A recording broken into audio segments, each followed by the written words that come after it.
Hi friends, welcome to Grace Entertainment. இன்னைக்கு நம்ம Grace Entertainmentல 15 minutesல chicken fry எப்படி செய்யறது நம்ம பார்க்க போறோம்.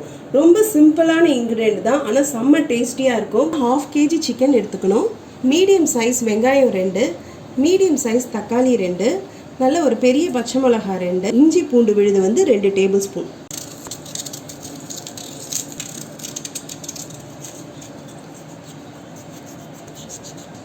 இந்த மிக்ஸி ஜார்ல எல்லாத்தையும் நம்ம ஒண்ணா சேர்த்து அரைச்சிக்க போறோம்.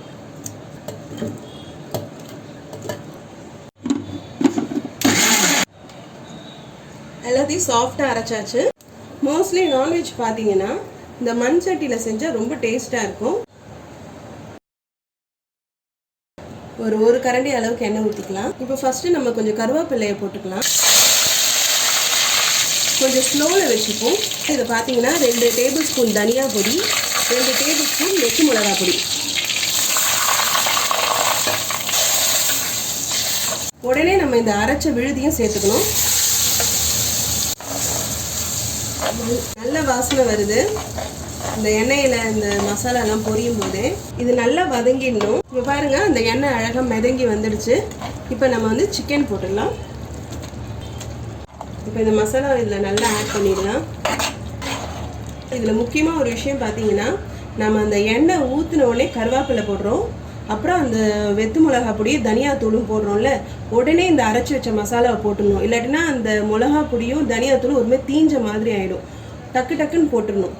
1 டேபிள் ஸ்பூன் சால்ட் போட்டுக்கலாம். அப்புறம் பேலன்ஸ் கடைசியாக நம்ம டேஸ்ட் பண்ணி எவ்வளோ வேணுமோ அதை ஆட் பண்ணிப்போம். இதில் வந்து ஒரு 500 ml நம்ம தண்ணி ஊற்ற போகிறோம்.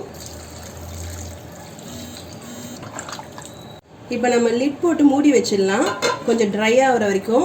ரெண்டாவது பார்த்தீங்கன்னா, இது மண் சட்டின்றனால அப்பப்போ ஓப்பன் பண்ணி அடி பிடிக்காமல் பார்த்துக்கோங்க. இப்போது இந்த பதத்தில் இருக்கும்போது ஒரு சின்ன துண்டு நம்ம வெல்லம் ஆட் பண்ண போகிறோம். ஜால்ஜீரா. உங்களுக்கு இந்த செமி கிரேவியே போதும்னா இதிலே நிறுத்திடுங்க. நான் இன்னும் நல்லா டீப்பாக ஃப்ரை ஆகணும்னா இன்னும் கொஞ்சம் நேரம் விடுங்க. இந்த பக்குவத்தில் நம்ம சால்ட்டும் நம்ம செக் பண்ணிக்கலாம், உப்பு கரெக்டாக இருக்கான்னு. உங்கள் டேஸ்ட்டு தான், உங்களுக்கு எந்த அளவுக்கு உப்பு வேணுமோ கடைசியாக ஆட் பண்ணிடுங்க அந்த வெல்லம் போட்ட பிறகு. எனக்கு இந்த லைட் இந்த செமி கிரேவிலே எனக்கு வேணும். அதனால நான் இதுலேயே வந்து கொஞ்சம் கொத்தமல்லி தூவிட்டு கொஞ்சம் நல்லா கிளறி விடணும். இந்த கொத்தமல்லி தூவிட்டு கடைசியாக ஒரு டீஸ்பூன் அளவுக்கு பெப்பர். அவ்வளோதான். டேஸ்டியான சிக்கன் கிரேவி ரெடி ஆகிடுச்சு. நம்ம இப்போ கேஸ் ஆஃப் பண்ணிடலாம். இது பண்ணுறதுக்கு 15 minutes தான் ஆச்சு. செம்ம டேஸ்ட்டாக இருக்கும். எல்லோரும் கண்டிப்பாக ட்ரை பண்ணுங்கள்.